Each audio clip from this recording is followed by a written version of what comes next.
Усунення аварійно-небезпечних ділянок, холодний асфальт, вартість прибирання снігу та плани на 2019-й. У Чернівцях владники знову зустрілися з містянами, аби обговорити стан доріг.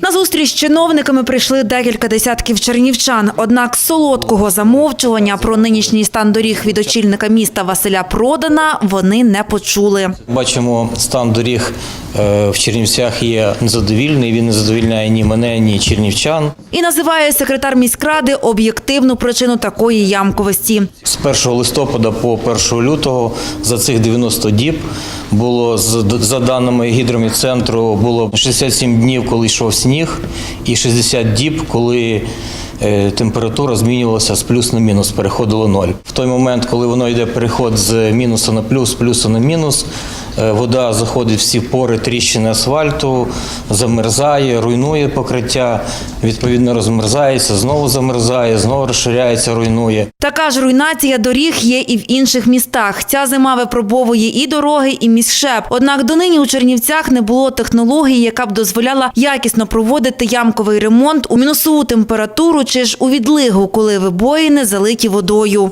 Єдиний поки що метод, який ми можемо застосувати, це осушувати ями в ручний механічний спосіб і тимчасово проводити ліквідацію аварійності, використовуючи фрезерований асфальт. Це не є бій, це не є там сміття, це не є глина, це не є гравій, це є фрезерований асфальт. Чернівчан зацікавило, чи влетів такий спосіб в копієчку міському бюджету. Вартість таких робіт квадратного метра, вона залежить від глибини ями, але коливається від 50 до 100 гривень.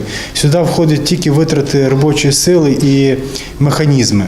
І це лише тимчасовий метод, поки температура повітря не дозволить проводити поточний ремонт. Цього року його робитимуть швидше, а поки шукають інші варіанти для усунення ямковості. Ми реанімували з брухту машину рециклера, яка була в міськшепі. Ви бачили, вона виїжджала на вулиці нашого міста, ми тестували її.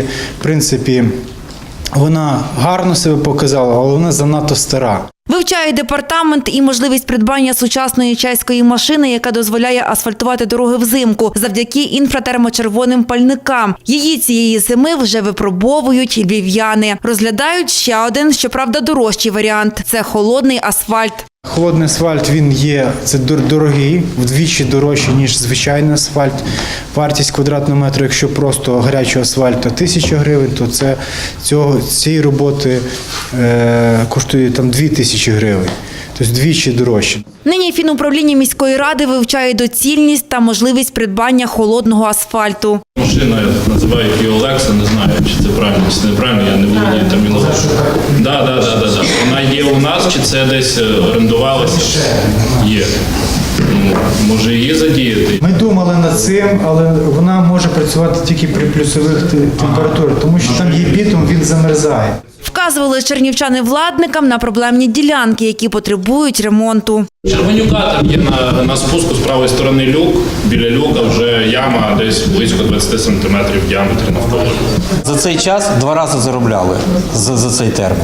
Просто в таку погоду воно не тримається. На Щербанюка ситуація дуже така цікава.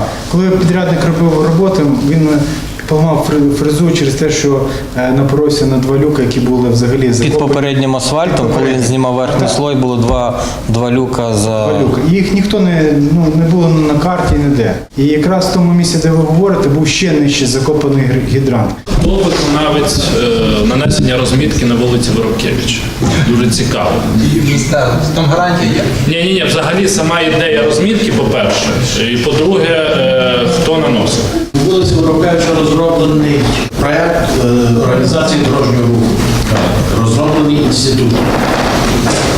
І ця розмітка зроблена за кошти міщаку робили, але за кошти фірми «Водограй» згідно розробленого проєкту. Погоджено в нас поліцію. А також цікавилися, які дороги ремонтуватимуть у 2019-му, окрім проспекту Незалежності та Героїв Майдану. Володимир Бешлей розповів, що ще 28 доріг потребують капітального відновлення. Однак у бюджеті грошей на все не вистачить. Тож департамент ЖКГ зініціює громадські слухання, аби разом з містянами визначити пріоритетні. До того ж, вже незабаром інформацію про ремонт доріг можна буде відстежувати на онлайн-карті. Кожен чернівчанин і не чернівчанин зможе в онлайн-режимі зайти і подивитися, які дороги були відремонтовані в цьому році, в минулому році, які дороги ремонтуються в цьому році, хто там підрядник, яка вартість робіт, яка гарантія. Як пропозицію додати реєстрацію людей і можливість там позначати там яму, всіх є телефони, всі можуть сфотографувати, додати вам на сайт,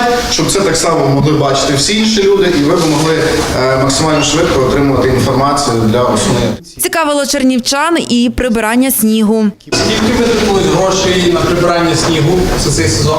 Працівники міськшепу розповіли, що йдеться не лише про розчистку вулиць та посипання протиожеледною сумішю, а й загалом про утримання дорожнього одягу в зимовий період. Сюди все йде робіт також входить утримання світлофорних об'єктів. Сюди все ж від робіт входить, коли машина проїхає і прочищає сніг, сніг попадає на приймальні зливові решітки. Трошечки мороз, цей лід треба оббивати. Входять матеріали. Це сніг, інертні матеріали, це пісок.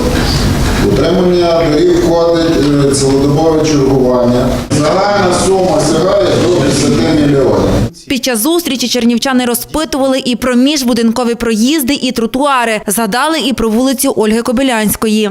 Ситуація на вулиці Кобилянській, там, де вже переклали плитку, вона вже там не в найкращому стані.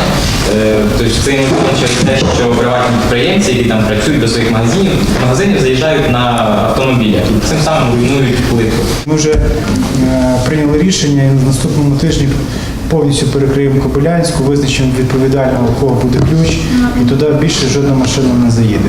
При нинішній температурі не можна асфальтувати дороги, однак тротуари укладати дозволено. Тому минулого тижня департамент ЖКГ активізував ці роботи. Івана Черней, Андрій Бойчук, Максим Шварцман, Чернівецький промінь.